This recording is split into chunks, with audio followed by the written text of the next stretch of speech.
Ever wondered how many credit cards you should have? 1? 5? None at all? Think of credit cards like legal loan sharks. They're super handy if you know how to handle them, but dangerous if you don't.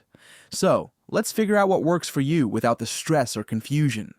Hi, welcome to Life's Little Fixes. Today we're breaking down a question everyone faces at some point. How many credit cards should you have? Whether you're just starting out, building your credit score, or juggling multiple accounts, I've got you covered with simple, practical advice, minus the financial jargon. Let's jump in. What's a credit card? Think of it as a loan shark in a suit. They're basically saying, hey, I'll lend you money, but you'd better pay it back, on time, or you'll owe me extra. The difference? It's legal, and it can actually help you, if you play it smart. It's like spending money you don't have by borrowing it from the bank. The deal? You pay it back by a set date. If you don't, interest, essentially a late fee, gets added to what you owe. This can pile up quickly, leading to bigger trouble.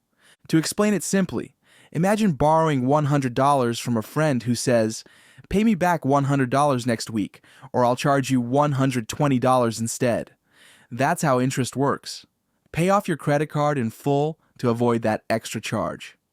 Here are a few key things to know about credit cards. Some have annual fees, whether you use them or not. Others offer lower interest rates or rewards for spending. Always set a PIN for extra security. It can protect you if the card is lost or stolen. Now, how many credit cards should you have? For first-time users, if you're new to credit, say 1 year out of high school or never owned one before, start with one card. Look for one with no annual fee, low interest, and maybe basic rewards. Use it wisely.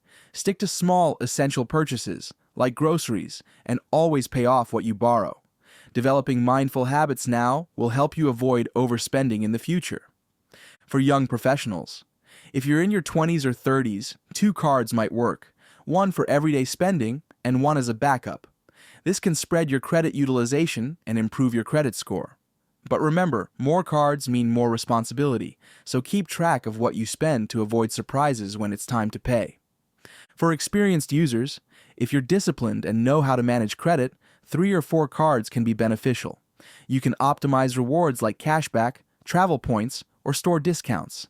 Just make sure you pay off your balance every month, otherwise interest will cancel out any rewards. And if you think getting 5 cards will build credit faster, it doesn't work that way. Here's the golden rule. Credit cards are tools, not toys. The more you have, the easier it is to overspend. Remember our loan shark? He's smiling every time you miss a payment. Don't let him win. So, how many credit cards should you have? Start with 1, build from there, and always keep it manageable. Credit cards can work for you, or against you. It's all in how you use them. If you found this helpful, hit that like button, subscribe, and leave a comment below with your questions or topics you'd like me to cover.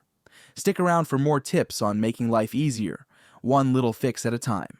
Remember, little fixes can lead to big changes.